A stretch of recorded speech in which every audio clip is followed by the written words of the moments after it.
Special coverage ng CLTV 36 sa Giant Lantern Festival 2025. Justin Dizon po, live na live pa rin tayo dito po sa Festival Grounds sa Robinson Star Mills, Pampanga. Ngayon pong araw ng Sabado, December 13, ang pinakaaantay na gabi. Makulay na gabi, isang gabi ng pagdiriwang dito po sa Christmas capital ng bansa, ang City of San Fernando, Pampanga. Kung inyong napapansin, medyo umaambon dito sa ating Festival Grounds, pero syempre hindi ho natin nahayaan na sirain ng pag-ulan. Syempre yung ating kasiyahan, handa po yung ating executive committee para dyan. At paalala rin sa mga magpupunta, magtutungo dito ho sa ating festival grounds. Maganda kung may dala kayong payong gaya ni Paring Vic, at may dalang kapote o di kaya naman kahit anong panangga sa ulan, dahil of course we know na unpredictable po itong ating weather ngayon. At as I mentioned, medyo maambon ngayon sa kasalukuyan. Pero hindi po yan dahilan para hindi tayo magpatuloy sa ating kasiyahan. In fact, nakapag-food trip na ang ating mga kasama, ang sina Riniela Tugay at Angel Francisco. Silipin ho natin ang kanilang naging adventure para pagdating nyo dito mamaya, alam nyo na kung saan kayo mag-food trip. Narito po ang kanilang ulat. Kahit hindi pa opisyal na nag-uumpisa ang Giant Lantern Festival, ramdam na ang excitement sa paligid mula sa sounds hanggang sa mga tao dito sa pinaka-paboritong puntahan ng lahat, ang food lane natin. So ngayong araw magkakaroon tayo ng chance na makausap ang isa sa mga nagtitinda dito sa Spice Haven Binalot Meals. Hello ma'am, good afternoon po. Good afternoon po, ma'am. Leo Magavino po. Ilang taon na po kayo nagtitinda dito? Yung pamangkin ko po mga halos, nagkikitering po siya services Mga 3 to 4 years na po. Sa 3 taon po,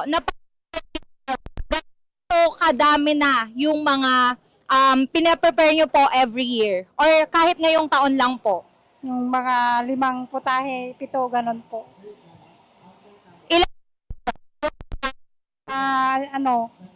Tatlong tray, ganon po. Tapos nag-service po ng catering po.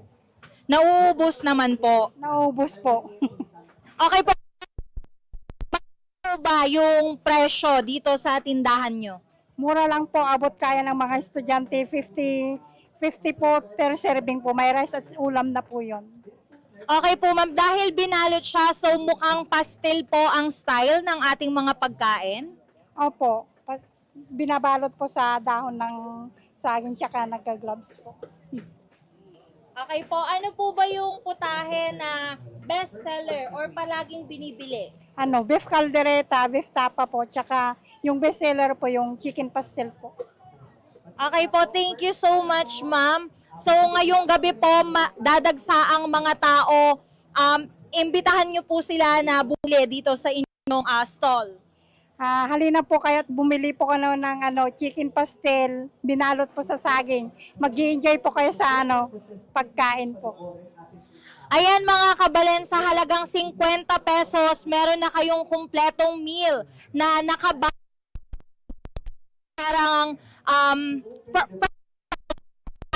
habang nanonood kayo ng Giant Lantern Festival. So dumako naman tayo sa paborito ng lahat. At especially paborito ko sa tuwing nagkakaroon ng mga ganitong klase ng pagdiriwang. So, ng mga tusok-tusok, kapag ganitong pagkakataon, syempre, ito yung mga swak lang sa budget, pero hindi ganon kabigat sa bulsa at masarap para sa ating mga Pilipino. Hello po, good kayo nagtitinda dito? Yung po yung bus. 17. Sir, 17 years na po kayo nagtitinda dito. Ang ubos na paninda nyo? Halos lahat po, ma'am. Halos lahat po. Halos sabay-sabay lang po sila. Okay po, sir. Paninda dito? Bali, po, ma'am? Bali, yung isa po namin na manok, 3.20 po. Pag isa po, 7.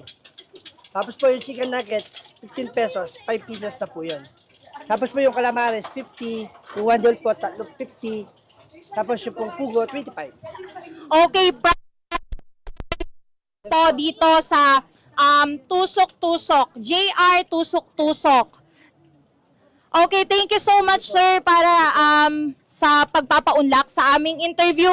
And of course, hindi matatapos ang kainan kung wala tayong maiinom.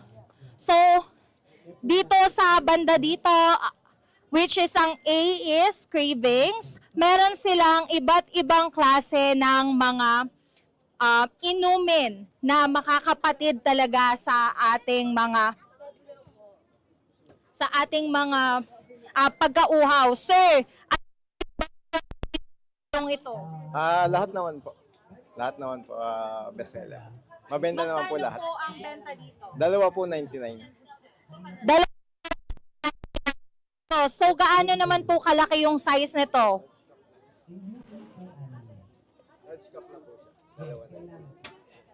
Okay po, thank you so much po, sir. Ayan mga kabalen, nakita natin kung gaano karami ang food stalls dito sa ating festival ground ng Giant Lantern Festival 2025. Tara na at pumunta dito at matikman ang iba't ibang klase ng pagkain, putahe at kung ano-ano pang mga inumin. Tutok lang dito sa CLTV 36 News live coverage sa Giant Lantern Festival 2025. Ako po muli si Rainiela Tugay at hintayin niyo po ang aming live update. Ayan, talaga namang nakakatakam yung food trip ng ating kasamang si Rainiela Tugay at Angel Francisco. Kabalen, pwede ho ninyong itry yung kanilang adventure habang nanonood o di kaya nun habang inihintay itong mga higanteng parol ng San Fernando na maya-maya lamang ay talagang pagpapasaya ng ating gabi. Kanina ho nabanggit ko bago natin panoorin yung video kaugnay nitong food trip ng ating mga kasamang sila Riri at ni Angel ay bahagyang umaambon dito sa ating festival grounds. But right now, ayan, wala na ho ang ulan at maaliwalas na. Bahagyang umaaliwalas na rin yung kalangitan and I'm sure talagang nakikisama rin yung panahon para ho dito sa gabi ng isang makulay na gabi, isang gabi ng selebrasyon, at isang gabi ng punong-puno ho ng tradisyon at kultura ng mga Fernandino na hindi lamang ho Fernandino yung napapasaya. In fact, may mga kababayan din tayong galing sa ibang lalawigan o di kaya naman mga ibayong dagat pa na balikbayan, umuwi sila para lang tunghayan ito pong Giant Lantern Festival gaya na lamang po nitong mga nakapanayam ng ating kasamang si Kabayan Art Consuelo kanina, mga ito, mga senior citizen balikbayan mula ho sa Los Angeles, California. First time ho nilang manood ng Giant Lantern Festival kaya naman eto, kumustahin po natin sila at kumustahin yung kanilang experience. Mga kabalen, habang hindi pa rin opisyal na nagbubukas ang programa sa Giant Lantern Festival, kumustahin muna natin ang ating mga bisita mula pa talaga sa Las Vegas. So, hello po Mr. and Mrs. Guevara. Ano po yung mga ine-expect nyo ngayong araw since it was your first time going here sa Giant Lantern Festival po? Okay, ini-expect ko yung mga malalaking lanterns kasi. Sa Las Vegas marami ding mga lights and stuff, pero hindi tulad dito na ganun talagang for Christmas. Kaya yun ang gusto namin makita. Kaya first time namin dito, kaya we're excited to see it. I am expecting na ganun din kung ano yung sinabi niya. Sa Las Vegas walang ganito. So, we are excited na makita itong event na ito. Okay.